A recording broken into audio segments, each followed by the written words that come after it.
Hey there folks, I'm the Caffeinated Dad, and for some reason I had to build a crypt-style house in Enshrouded, and this is how you do it. Make sure to like the video and subscribe to the channel for more Enshrouded content. So first, the location of your crypt can nearly be anywhere that has underground depth. Personally, I chose to build in the Revel Woods on the north side of this giant hill. The thought was to have some kind of massive staircase leading up to the crypt and then have it descend into lower levels. Honestly, if you find any place in the game that will allow you to build nearly 100 meters deep, then it is good to go. For this build, I simply have a level 2 flame altar, as I didn't want to overcomplicate the outline and design of the house. I could have upgraded to level 3 for more depth, but I had already felt like I had achieved what I wanted to. The first big step here is to build out a place to lay my flame altar. Now, you can move the flame altars once you've already set down a couple of bricks, but personally, I like to have it at the entrance of where I am at, as it feels more ominous, honestly, to me. Once you've cleared a small area to lay your flame altar, now the fast clearing begins. Simply using the construction hammer to place blocks, then remove them immediately allows you to clear cut a lot of space very, very fast. My objective first is to clear out this room here to get it more feeling like a bit of a landing. The main blocks that I recommend using for this build are the hollow halls blocks for the roof and the wall paneling, bone blocks for accents, and weathered stone blocks for floorboard and stairs. Remember that all the best builds use a combination of looks, so feel free to be creative. So I worked to create the first descent of staircase and make it wrap around a little bit because I want to kind of stay within my boundaries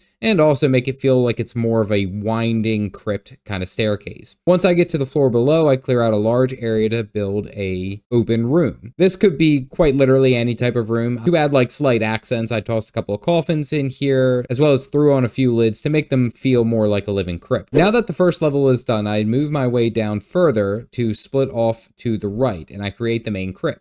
This has a large flat area with the hollow halls blocks outlining the entirety of the bone walls that are all the way around. To add more flavor to the room, I create these little window shelf alcove things that are actually just a hidden spot for me to place blue bioluminescent lights to add a creepy glow to the room. I outline the entire area here with the hollow halls blocks, and then I use fancy stone blocks to build the shelves. Now, the fancy stone blocks, they are 100% not necessary, but I kind of like this idea. I thought it was a good one. To finish this area, I simply place a skull candle in the center and to add a bit more flair, as it is a crypt. Finish with some more coffins around the room, and you have an entire area dedicated to death. I also built up some bone piles up on the sides on the staircase descending down and added a few more skull candles here to make it a little bit more deathy. Now moving on to the other side. Now this other side, the idea I had was that it was to be the personal chamber. I initially thought I wanted this massive entire area, but to decorate all that really didn't suit the vision that I had. I wanted it to feel cozy and tight rather than a massive room. So the entire room here is surrounded by the hollow halls blocks. And I really liked the look of that for a private chamber type room. I did include torches here, but these can also be substituted for the other items that the Hollow Hall Survivor has. And the doorway is where the main focus comes in, and it echoes throughout the rest of the build. I really focus on building these little alcoves. And I'll go into how to build those here in a second, but finishing this with the door and the 2 lit skull candles on either side really does add a certain flair to it. So at each of the major stairway turns, I have created another one of these alcoves, very similar to that what we have done in the main crypt area. This is really meant to be a part of the aesthetic of the crypt, getting that feeling of being inside almost a mausoleum. I use 2-meter wide pillars to fit the edge, then a beam or 2 across the top of the hollow hall blocks, and then the background is set with bones. Inside the wall, I make sure that there's enough depth between the hollow hall blocks and the wall so that I can place a few blue bioluminescent blocks that really create like this eerie glow. I finish up with some fancy stone blocks and then place a skull candle to finish. Simple. I go ahead and go through this and place these at each of the individual turns that I have inside the crypt to add that certain flair. Lastly, I focus on creating a grand staircase going up. Again, weathered blocks leading all the way up to the top of the entrance and a few giant stone braziers to add more of a complete and deliberate feel. Essentially, this is the final look for this build of a crypt.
Now, you can, of course, add more decorations to this build and change it how you want each room to look. But in my mind, this was exactly what I wanted. I wanted a small, cozy, kind of crypt-esque mausoleum that's subterranean and it has fancy alcoves. It fit everything that I was after.